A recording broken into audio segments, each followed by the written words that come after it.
Everyone, এখন বাজে 3:54 আর আমরা রেডি। ফাইনালি একটা ট্রিপ অনেক দিন ধরে হব করে হয়নি। বাড়ির সবাই আমরা রেডি। তো কোথায় যাচ্ছি সবটাই আমি ভিডিও করব। এখন গুড মর্নিং সবাইকে, একটু পরেই সকাল হয়ে যাবে। আমাকে বললে সব কি বলছি, আমি গ্যাস অফ করেছি।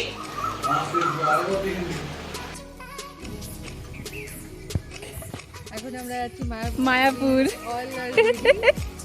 এখন বাজছে 4:45, একটু লেট হয়ে গেল। আর একটু আগে বেরোনোর কথা ছিল। 4টের সময় বসতে পারবে? হ্যাঁ, তো বাবা পিছনটা বসে যা। চলো ওদিকে সাইডে চলো। বসে যা।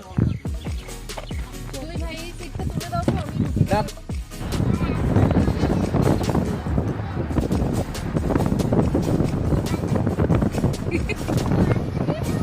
কেমন লাগছে?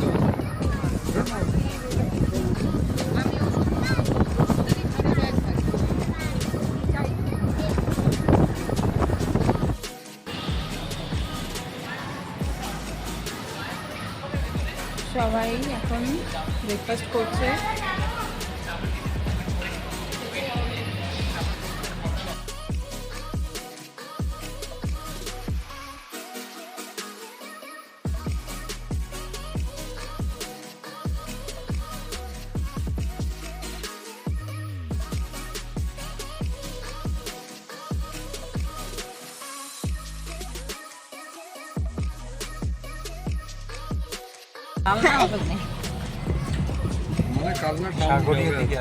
যা গরম, এখন সবাই ওআরএস খাচ্ছে। ফোনটা কেউ হাত থেকে নিয়ে চলে গেলে তখন আরস না, এটা ম্যাঙ্গো। কেউ ফোনটা হাত থেকে নিয়ে চলে যাবে। তাহলে তুই মাকে দিলি। এই মায়াপুর ঢুকছি এতক্ষণে, সেই কোন ভোর 4টে থেকে আমরা গাড়িতে।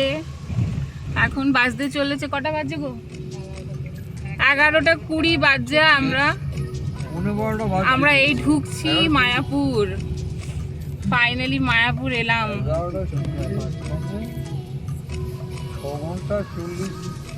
7 ঘন্টা লাগে। আজকে প্রচন্ড গরমও আছে।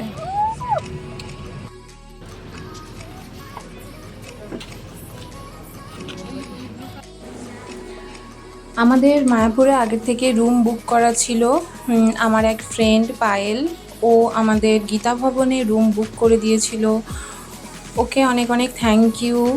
কারণ ও যদি একদিনের মধ্যে রুমটা বুক করে না দিত, হয়তো আমাদের এই ট্রিপটা করা হতো না। যেদিনই চাইছিলাম যেতে সেই দিনেই কিন্তু ও রুমটা আমাদের বুক করে দিয়েছিল। এবং গীতা ভবনে কেন বলবো, পুরো ইস্কনের ভেতরটা এত পরিষ্কার পরিচ্ছন্ন, যেটা চোখে পড়ার বিষয়। তো আমরা খুব সুন্দর রুম পেয়েছিলাম। বাথরুম, রুম এত পরিষ্কার পরিচ্ছন্ন যে কি বলবো। সব সময় কিন্তু এখানে মানে সবাই পরিষ্কার পরিচ্ছন্ন করছে, বাথরুম পরিষ্কার হচ্ছে, রুম, এবং কোথাও কোনো জায়গায় কোনো নোংরা নেই, যেটা আমার সব থেকে বেশি ভালো লেগেছে।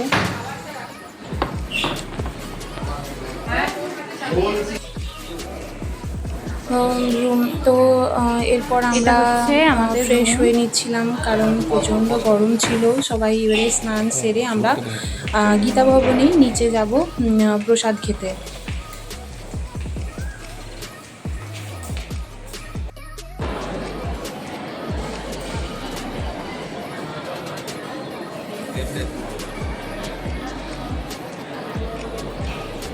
এখন এখানে আমরা ভোগ খেতে এসেছি।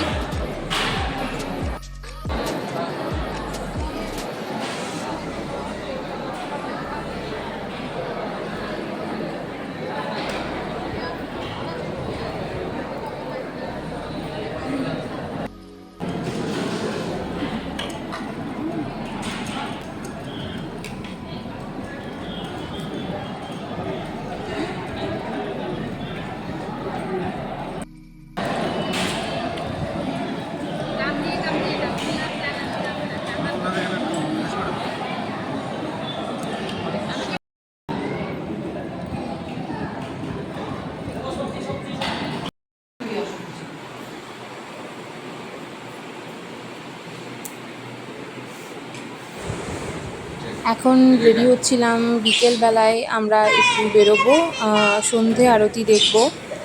মেন মন্দিরে যে আরতি হয় সেই আরতি দেখতে যাওয়ার জন্যই আমরা সব যাচ্ছিলাম। এত সুন্দর না চারদিকটা, যে কি বলবো, মানে মনে হচ্ছিল আমি মানে কোনটা ছেড়ে কোনটা দেখব। এই নিয়ে আমার দুবার মায়াপুর আসা হলো। আর আমি দুবারই কিন্তু ইস্কনের ভেতরেই থাকলাম। এর আগে যখন এসেছিলাম বিয়ের আগে তখনও ছিলাম, আর এবারেও থাকার সুযোগ পেয়েছি। সত্যি দারুণ, অপূর্ব চারদিকটা, এত সুন্দর পরিবেশ যে কী বলবো। তো এখানে মন্দিরে ঢোকার আগে জুতো এবং ফোন দুটোই কিন্তু জমা করতে হবে। জুতো আর ফোন নিয়ে মন্দিরে ঢোকা যাবে না। তো মন্দিরে মঙ্গল আরতি দেখার পর আমরা এখানে এসেছিলাম ডিনার করতে। তো ডিনার করতে ওই ইস্কনের ভেতরেই একটা রেস্টুরেন্টে আমরা ডিনার করতে গিয়েছিলাম। একটা কথা বলে রাখি, এখানে 8টার পরে কিন্তু অনেক খাবারই পাওয়া যায় না, কারণ এখানে একটু তাড়াতাড়ি ডিনার হয়ে যায় সবারই। তো আমরা এখানে ধোসা খেতে এসেছিলাম, কিন্তু ধোসা পেলাম না সেই দিনে। একটু দেরি হয়ে গিয়েছিলো আমাদের ডিনার করতে, প্রায় 9টা এরকম বেজে গিয়েছিলো। তার জন্য ধোসা পাইনি, শুধু রুটি, সবজি, আর বাচ্চারা পিৎজা, বার্গার এসব খেয়েছিল। তো আমরা ধোসা খেতে চাইছিলাম, কিন্তু ধোসা পেলাম না। তার জন্য আমরা এখন রুটি সবজি খাবো, আর বাচ্চাদের জন্য পিৎজা আছে, বার্গার আছে। তো অনেক লেট হয়ে গেল আমাদের ডিনার করতে, তার জন্য এরকম সব জায়গাতেই সব জিনিসটা অ্যাভেলেবেল নেই।